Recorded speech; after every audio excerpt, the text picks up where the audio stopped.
Hey everybody, this is Ionacus, and today I'm doing a review for Titan's Turn Hardhead, featuring the toyhax repo labels upgrade kit. This hardhead looks good with the treads and the green and the grays, and the stickers on the front here.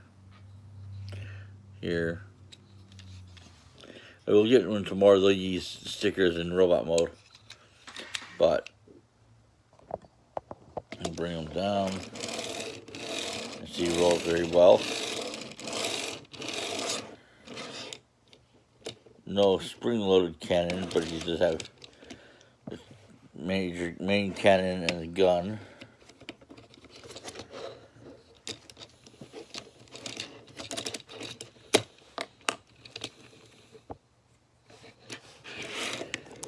And an extra spot for extra target or Titan Masters, which I should have. There's one Prime Master that came with punch counter punch. You can sit right there. But back to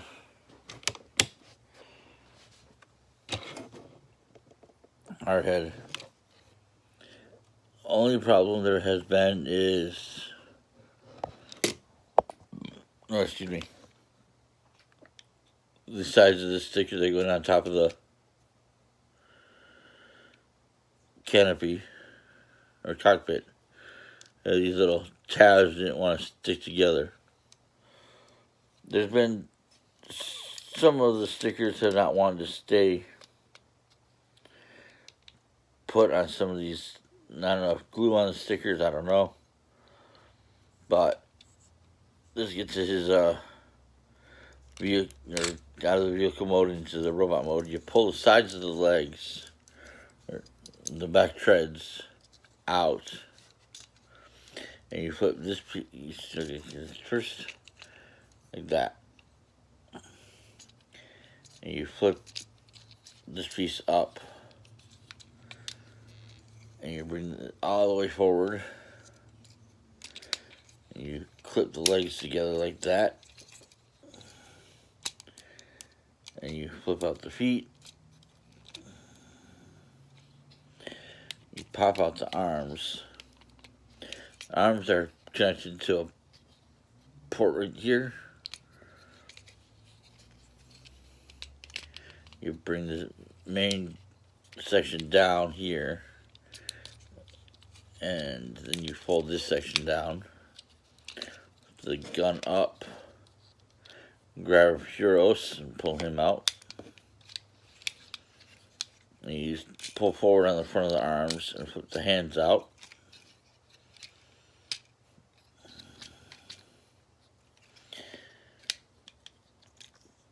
And there's a robot mode, which we'll get back to in 1 second. We'll get Furos. He's casting the gray and green with a yellow face. You can tell, but he's got an Autobot symbol in the screw cover. Another section of another piece of their upgrade kit. And you fold them over, and you have Hardhead's head, which is a visor. There's again another sticker.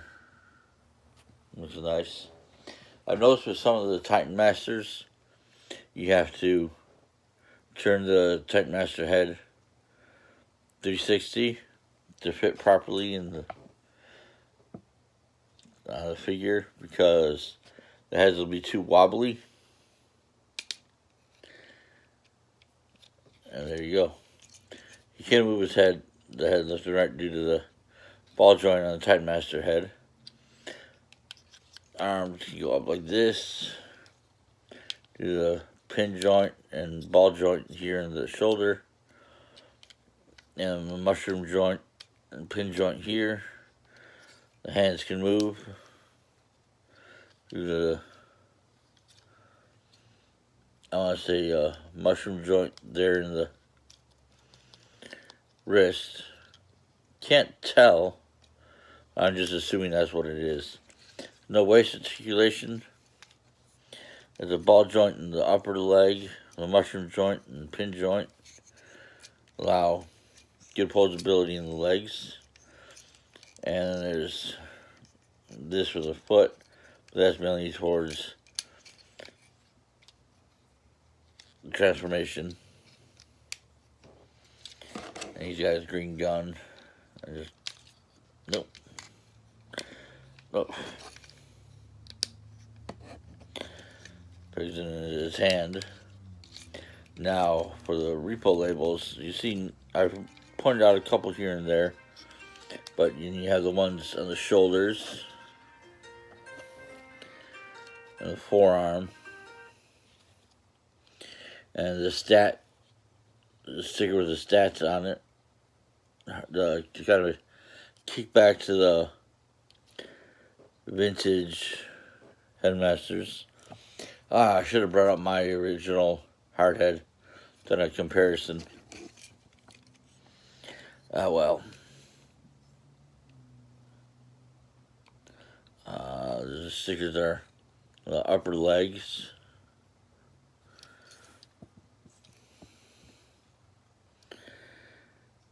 And that's pretty much it. It's a very nice figure. Decent amount of posability. And play factor is pretty good. It's one of the original Headmasters from the Transformers Rebirth or the Japanese series Headmasters.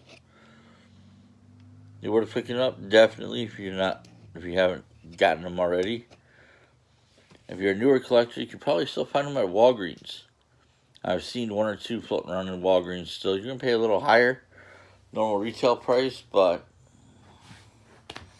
considering you go online, you're going to pay a little bit more. You get Walgreens that runs about $17.99, $18.99, something like that. But all the Headmaster figures are worth getting. They definitely belong in your collection. Alright. That's it for today. If you liked the video, give me a thumbs up. Hit the bell for more notifications. And I will see you guys next time. Later.